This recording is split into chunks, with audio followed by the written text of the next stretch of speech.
The rumor mill is churning. The Sacramento Kings like one player in the draft, and they like another via trade. They both play the same position. Let's discuss.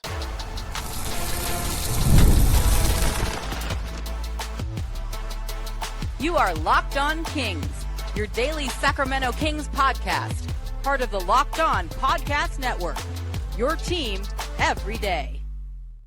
Welcome in. I am James Ham, Kings Insider for ESPN 1320, the Kings Beat, and the host of Locked On Kings, part of the Locked On Podcast Network, now the #1 sports podcast network. We've got a busy show.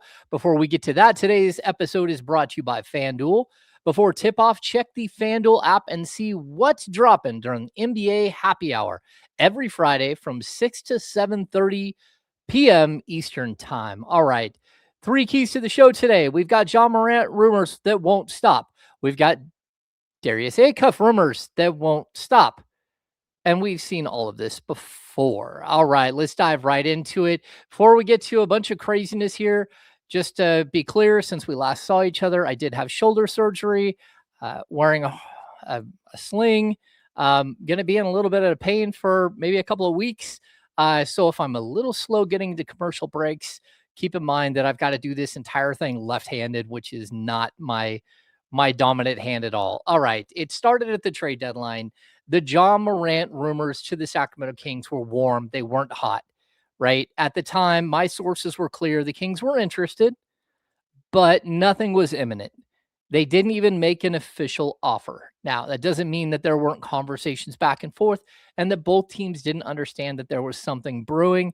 But no Morant deal materialized during the NBA trade deadline. Of course, Morant stayed in Memphis, and the Grizzlies went on to bail out on their entire sort of build that they were building. It started with the trade of Desmond Bane that came earlier, where they traded him to the Orlando Magic before the season. And then, of course, they traded Jaren Jackson Jr. to the Utah Jazz, and they're deciding to turn this thing over and, go young and try to figure things out on the fly. So again, Morant, if you haven't been following along, he's completely worn out his welcome in Memphis. He sat the final 40 games of the season this year with an elbow injury, ... Like, whether they wanted him to play or not was pretty apparent. They did not want him to play. And to be honest with you, there were a lot of chatter throughout the season, whether when he was on the court, if he even wanted to be on the court. We had that weird moment where when they played the Golden State Warriors, Draymond Green literally made comments after the game that it felt like Ja Morant just wasn't the same player anymore. And he clearly wasn't playing his hardest. So, look, the rumor mill is still churning with the Morant situation, likely heading towards a conclusion, probably in the next 6 weeks. If the Grizzlies have their way with this, the asking price is supposed to be like extremely small. And again, when we were in the regular season, there was enough that, again, having conversations within the walls of the Kings franchise, they were looking to get Morant and potentially take back some sort of draft capital in order to, clear the books for Memphis, where Memphis was looking for draft capital back for Ja Morant. Clearly, at this point, it does not feel like the Grizzlies are going to get much in draft capital, especially after he sat out the final 40 games of the season and barely played at all throughout the season and has had a bunch of complicated things going on there over the course of time. So, again, I don't know what the asking price is going to be, but I would assume that the Kings are still going to be asking for something from the Grizzlies in order to take Ja Morant off their hands, especially if they're going to do something. Again, there's a bunch of different ways you can get there, and we'll get to that in a minute. But the Kings all of a sudden are still in the conversation. And that, a lot of times that's the way this works. Trades don't happen preseason. They don't happen during the draft. They don't happen, like as you're getting through the trade deadline. But at some point, you've had enough conversations with the team that you kind of both know what each other is looking for. And so a lot of times that's how these deals work out. It takes a couple of these trade cycles in order to make a transaction happen.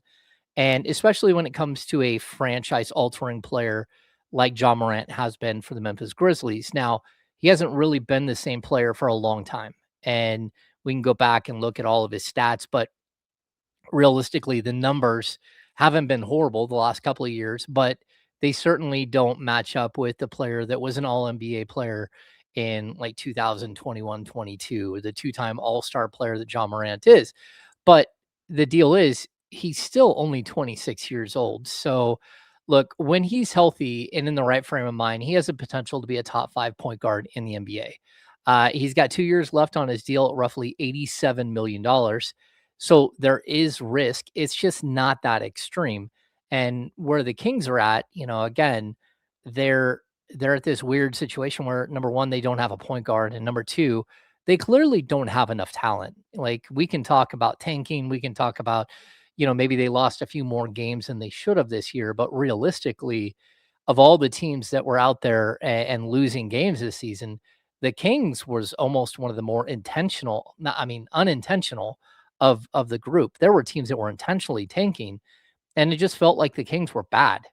And so when you're in that kind of situation, sometimes you do need to take a gamble. So look, I think that there are a ton of questions as to whether the Kings should get involved. He clearly does not fit the 6 pillars, and there's a possibility he gets in line and he decides he's going to fit those 6 pillars. But as of right now, you can go anywhere and see Scott Perry talk about his 6 pillars and professionalism and being a good teammate and all of this stuff. And Ja Morant just hasn't really fit that. He also has a massive history of injury. Again, you can look at it however you want. For last season, he missed the last 40 games with an elbow injury. But again, I think that was more of a phantom elbow injury. But he has missed a ton of time due to ankle injuries. He's missed a ton of time. I think he had a knee injury. He also, of course, was suspended, and he's missed a bunch of time because of that. Saying all of that, he also has a history of being great. And that's something that if I'm the Sacramento Kings, I'm keying in on. The fact that at some point during his career, and here he is, at 26 years old, he was literally considered one of the top, 1 or 2 guards in the league. He was the biggest up and coming guard. There was a point where he had far surpassed De'Aaron Fox as sort of the up and coming guard in the league. And everyone was talking about him. And, like this is a guy who can really, really not only fill up the basket, get you a bunch of assists, but also win games. Forget that, the year the original beam team, the Sacramento Kings, take off and they're the beam team. They were third in the Western Conference and the Grizzlies were second. And so this is number one, he's a winner. Number two, he's an absolutely electric player. The questions are, can he get back to that? And does he love the game enough to get back to that? And I think he's doing his best to say and to do the right things. I've heard that he's been working out like crazy and that he's going to be ready for this upcoming season. And, there's a lot of excitement around him. But at the same time, the suspensions, the gun waving stuff, it is cause for pause. And, if you're a franchise that prides yourself at doing the right thing and trying to be on the right side of history, Ja Morant hasn't necessarily been one of those guys, because it's not just, players make mistakes, but not learning from the mistakes and making the same mistakes again has been a problem. So look, I think that there's definitely a lot of questions here, but the Kings have to find somebody who is, to use a term my friend Sean Cunningham from KCRA uses. They need to find a North Star, and Ja Morant easily could be that. Again, a 26-year-old, this guy could play another decade in the league or more, and be a star level player the entire time and get right back to where he was before. There are multiple paths to getting Ja Morant. A straight swap of Zach LaVine for Ja works, but also there are a ton of pathways, whether it's, Malik Monk and, I don't know, DeAndre Hunter. That deal works. You could throw in, DeMar DeRozan and Malik Monk into a trade. You can trade one player to another team and have that team send an $18 to $20 million player to the Memphis Grizzlies while using another player. So I think there are a lot of different ways that you can do this. And I honestly think that the Kings are going to be pretty entrenched in this conversation until Ja Morant lands on a new team. So whether that's Sacramento or it's somewhere else, but again, go look at the odds for where he might end up, and a lot of them have the Kings as heavy favorites. So, so let's kind of recap here. Is if Ja Morant is available, which he is, and he's available at a discounted rate, the Kings need talent. They also need a point guard in a bad way. The Kings have contracts to make it work. And if all the league buzz is right, they're one of the teams most likely to land the services of Ja Morant. So that's why we're discussing it. There's also this thing that the Sacramento Kings are looking at point guards in the upcoming NBA draft with the number 7 pick. And so it's going to get a little confusing here because getting Ja Morant and a point guard with your number 7 pick seems a little redundant. So let's dive into that next.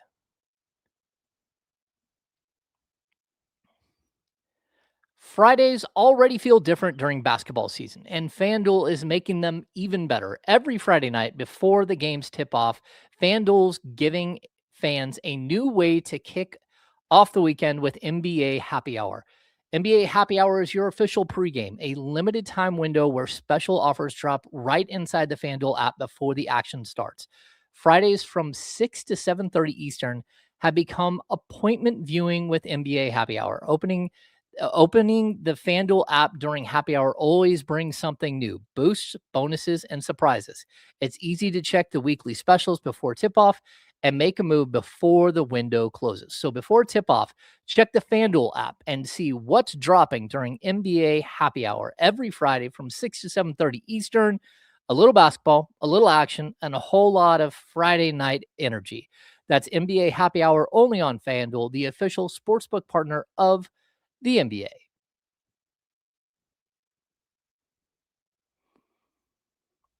All right. Thanks for making us your first listen to the day here on Locked On Kings. If you never miss an episode, it's time to make it official. Join the Locked On Everydayers Club and get ad-free audio, access to our members only Discord, and more, all built for our most loyal fans.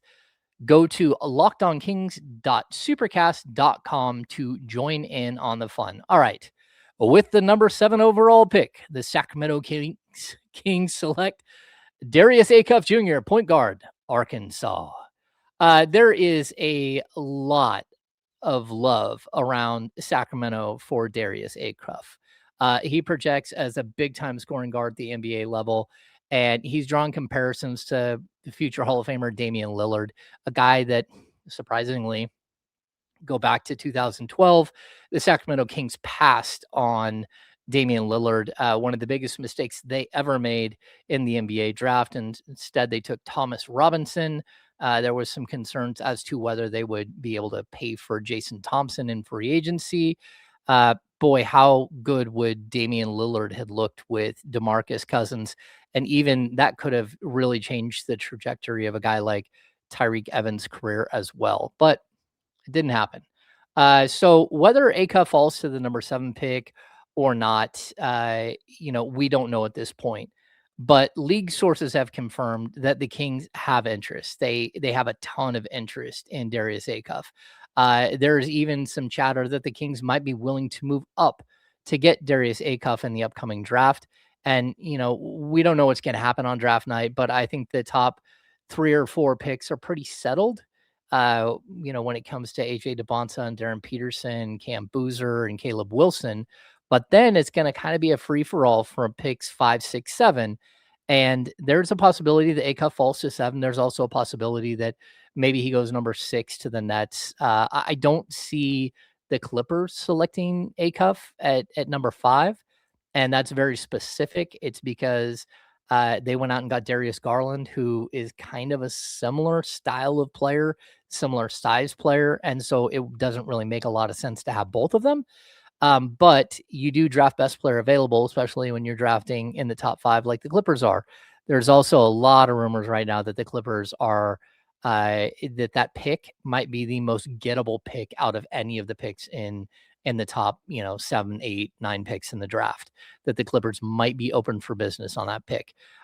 So let's kind of break down Acuff for a sec. The ties run super deep with Acuff. His father played for Scott Perry at Eastern Kentucky in the late 1990s.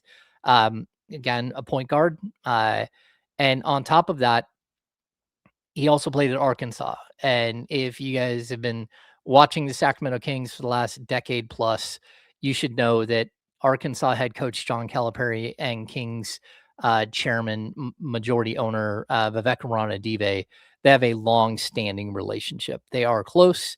They are so close that during the NCAA tournament, again, John Calipari's people reached out to Vivek Ranadive and said, hey, is there any way we can use your practice facility? The Kings' standard practice facility was in use because the women's NCAA tournament was in Sacramento. But the Kings have their old practice facility at the old Arco property, and Arkansas actually flew to Sacramento, stayed in Sacramento. There was hope that they were going to stay at the Sawyer. That didn't work out again because of the women's tournament. But they were able to come to Sacramento and work out at the old practice facility at the Arco property. It's literally a practice facility in the middle of a gigantic weed-riddled parking lot. And then sitting over there is a big a big dirt spot where Arco used to be. So Arkansas actually came here and hung out. And so the Kings probably got a little bit of a look, maybe even a conversation with him then. Not sure about that. And I don't know whether that's a violation or not. So I don't have anything to prove that they did that. But certainly Acuff was here in Sacramento. And so there are a bunch of ties here. I'd also add that, like, if you're looking up, like, who is Darius Acuff, he actually fits what the Kings need big time. He measured in at 6'2" with a 6'7" wingspan at the combine. The 6'7" wingspan has actually got him moving up some draft boards just because there's potential for him to be a better defender at the pro level than he was at the college level. A lot of rumors that he wasn't a big time defender at the college level because they never really asked him to be a defender at the college level. Whether that's the fact or not, I don't know. We're going to have to see if he can actually defend at the pro level. I'd also point out that Ja Morant's a bad defender. So is Damian Lillard. So are, probably like 80% of the point guards in the NBA. They're not good defenders. That's kind of part of the position. Acuff also posted a 36.5-inch vertical, and he was the fastest 3/4 sprint speed in the entire combine. He tied with one other player, but so he did the work at the combine to sort of, keep his stock at least where it was at and maybe raise it a little bit. On top of that, in his freshman year with the Razorbacks, he averaged 23.5 points, 6.5 assists, and 35 minutes a game. So elite scoring talent here. He also shot 44% from three on 5.8 attempts per game, which is exactly what the Kings need. The Kings need 3-point shooting all over the court, specifically at the point guard position. Like, this is a position that they did not have 3-point shooters at all last season. And it became a huge problem going out and getting Dennis Schroeder in free agency, going out and getting Russell Westbrook in free agency, and having them both shoot in the low 30s. It just wasn't conducive to opening up the spacing on the floor and really hurt this team. And that's not because of those guys. It's because, that's who the Kings had to choose from. This offseason, hopefully they'll be able to figure something out. Again, this is a much better shooter than Ja Morant from three, if we're comparing players. So he isn't considered a great defender. Especially Kingston Flemings is a guy that is going to go right around the same spot, 5, 6, 7 in the draft. Much better defender. And to be honest, he doesn't have the size of a Keaton Wagler, who measured in at 6'5" without shoes on. But the Kings need a lead guard that can shoot the three ball, and Acuff has the potential to be a top tier scorer at the NBA level. So the buzz is real. The Kings are interested. I know that. He might not make it to number 7, especially, if the Clippers trade out at number 5. And they're listening to offers. If the Nets choose offense over defense at number 6, that could be a problem for the Kings as well. But it's also possible that he does fall to the Kings. And it's also possible that they move up and get him. And it's also possible that they also trade for Ja Morant. And that would be a little crazy. Get Ja Morant at 6'2", get Darius Acuff at 6'2". This seems like a disaster waiting to happen. But then again, maybe it's not. And maybe we've seen this before. So we're going to discuss that after the break. During basketball season, there's nothing like being in the building. The energy, the crowd, the first big run that gets everyone on their feet. On their feet. Fans want to be there for those moments, not stuck refreshing screens or guessing what tickets are really going to cost. That's where the Gametime app comes in. The Gametime app gives fans the advantage back, making it incredibly easy to score amazing tickets, fast, simple, and without the guesswork. Browsing the Gametime app is straightforward and intuitive. Finding tickets just takes a few steps. Seeing the view from your seats before buying makes choosing tickets easy and confident. Prices are included in the upfront fees, so there is no surprises at checkout. And whether it's an NBA game or another live event, everything is right there in one place. Take the guesswork out of buying NBA tickets with Gametime. Download the Gametime app, create an account, and use the code Locked On NBA for $20 off your first purchase. Terms apply. Again, create an account and redeem the code LOCKEDONNBA for $20 off. Gametime. Check it out.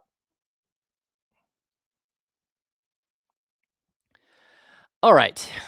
We did a little history lesson maybe a week and a half ago. And the last time we did a history lesson, I did make this statement that those who don't know history are doomed to repeat it, right? The thing is that not every situation is the same. So I'm going to try to explain this without talking out of both sides of my mouth because we have seen this before. And the Kings are interested in Ja Morant. The Kings are interested in Darius Acuff Jr. It doesn't sound like it's one or the other. It doesn't. It sounds like it's both.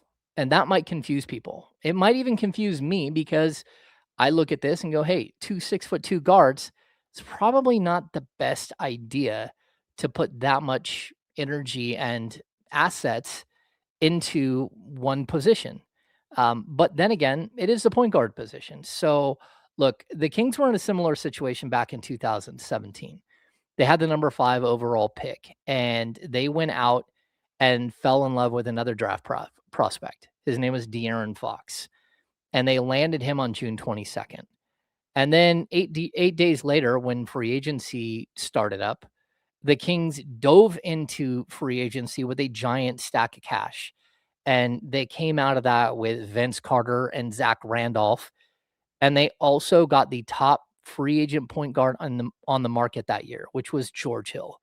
And they signed George Hill to a 3-year, $57 million deal.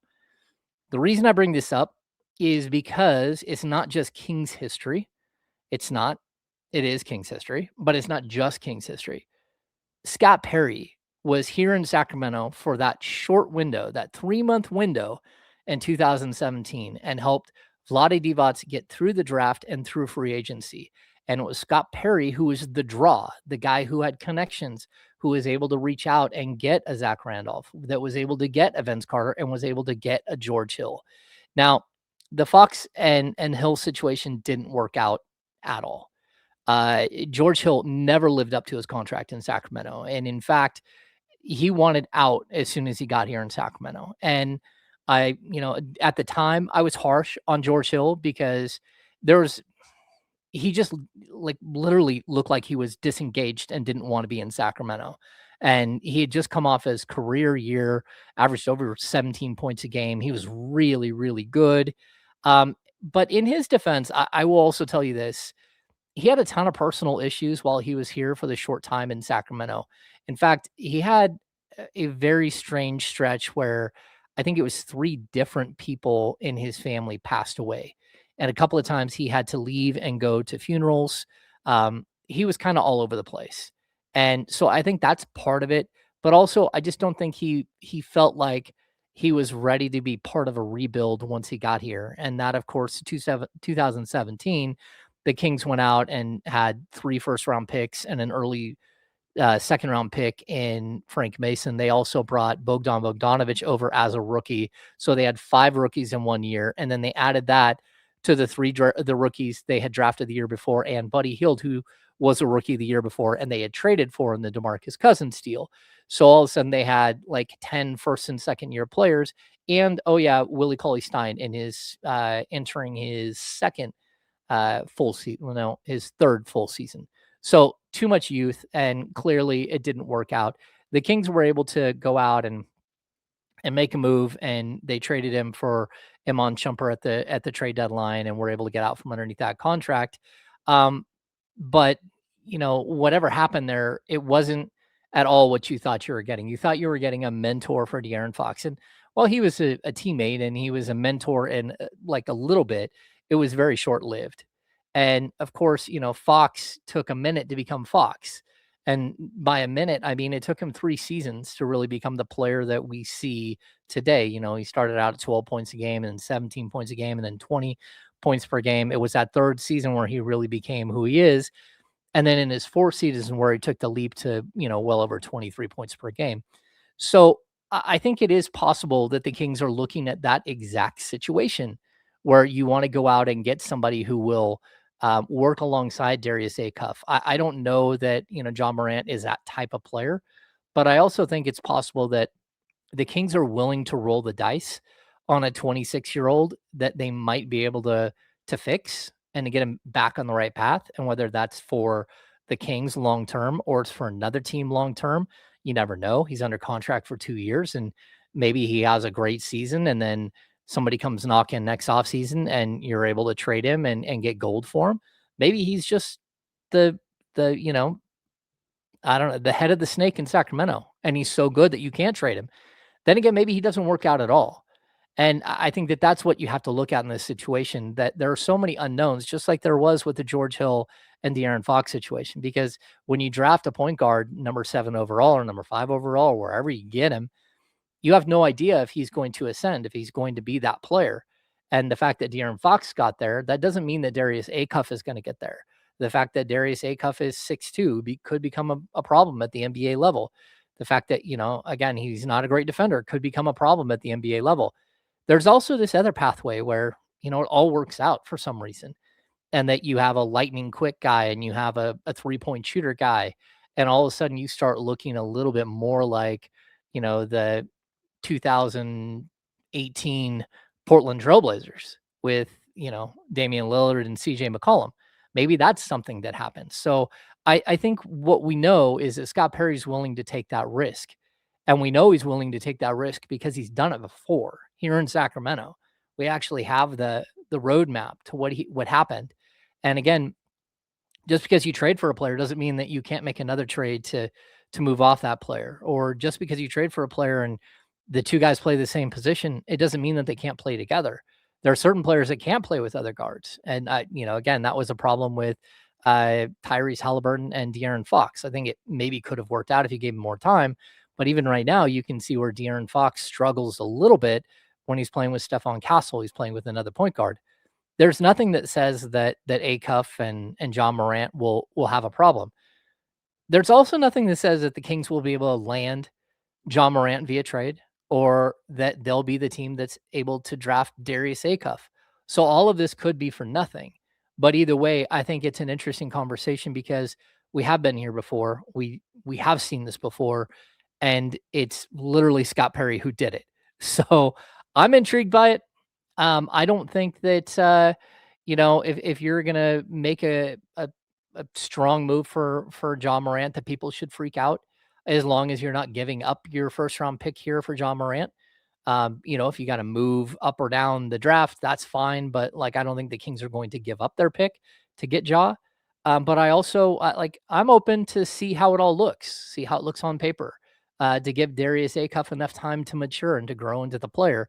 Because again, if you're a point guard, you come into next season and all you have is Darius Acuff at the point guard position, and he does a lot of what De'Aaron Fox did, average 12 points and 5 assists per game, you're probably not going to be very good, and you're putting a lot of pressure on a young player. So look, I think that there's all kinds of ways that this can work out, but I definitely could see the Kings making a double risk here, taking two players that, whether they're going to work out or not, you don't know. But you got to try something, especially when you're in the position that the Kings are, and a talent like Ja Morant is available, and a high ceiling player in the draft like Darius Acuff is available. You probably have to roll the dice. So anyway, everything's on the table. And in this situation, I don't think history can predict the outcome. And just because it happened one way one other time, these are completely different players. They're players that have a completely different history. They have completely different skill sets than the other players that we discussed.